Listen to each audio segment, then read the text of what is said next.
Typically, when I go see a movie, if it's a R-rated movie, I walk in, they say, oh, we have to see your ID because it's rated R. So I give them my ID, I walk in.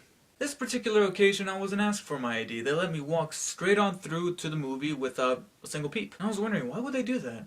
They typically ask, at the theater that I go to, they're somewhat strict about the, rated R rule. And so I walk in there not being asked to show my ID, and I'm wondering, that's peculiar. After having seen this movie, I now know why. Ladies and gentlemen, we have now dawned upon the age in which an MPAA rating is a marketing tool. Everybody was going, oh, this is, this is John McClane back to form. It's an R-rated Die Hard film. It's gonna have all the guts and glory that the original Die Hard movie had.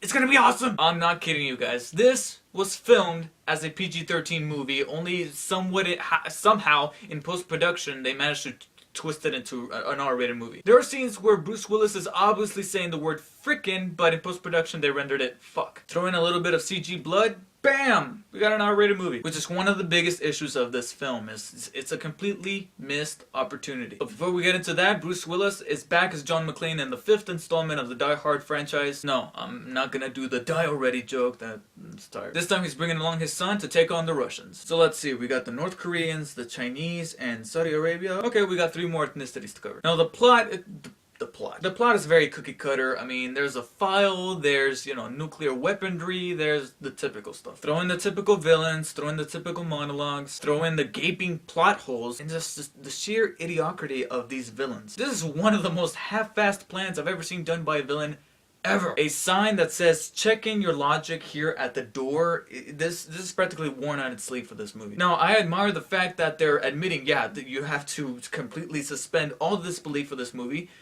But there's gotta be some sort of payoff. There's gotta be something that just blows us away visually, has us on this roller coaster ride of a lifetime, let alone this year, cinematically.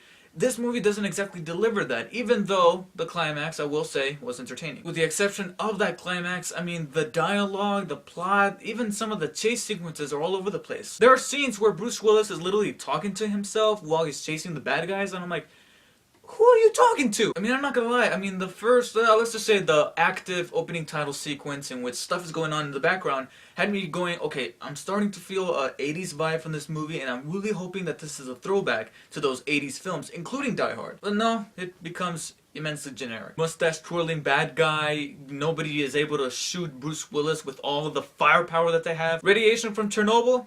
Forget about it. Now, there are some redeeming qualities. The actor who played Jack McClane, John McClane's son, can't remember his name. He was very, somewhat charismatic. I don't know, there was something about him that I bought, and he was partly likable. I say partly because I'm not gonna say he was dislikable. He just had the generic, father-son issues that other movies of this type have gone through and have done better. Every now and then there was a little something that made me go, that made me wince my mouth into a smile, that made me go, okay, that was cool. There's a plot twist at the end that made me raise an eyebrow, but it's not gonna keep me up at night saying, I can't believe that happened. And like I said, the climax, overall, very entertaining. I wouldn't mind watching that piece again. Especially because there's this little sight gag. I don't know if anybody else in the theater caught it because I didn't hear anybody else laughing, but it was a genuine laugh out loud moment for me. Not gonna spoil what it is, but when I saw it, I'm like, McClane, you. Overall, a good day to Die Hard. I just realized that's the first time I mentioned the title in this review, for a good reason. A Good Day to Die Hard is somewhat entertaining and a decent action movie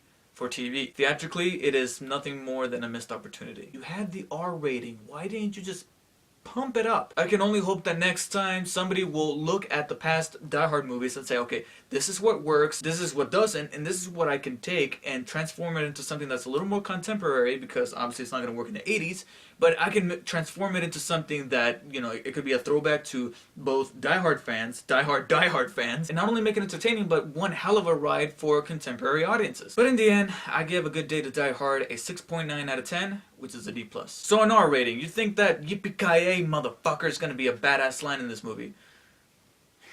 That doesn't even come out well. Anyways, I am gonna go get a job as a clerk selling insurance to the people who lost their vehicles in the making of this movie. But in the meantime, check out my channel for more reviews, and I'll see you guys next time. Okay, we got 3 more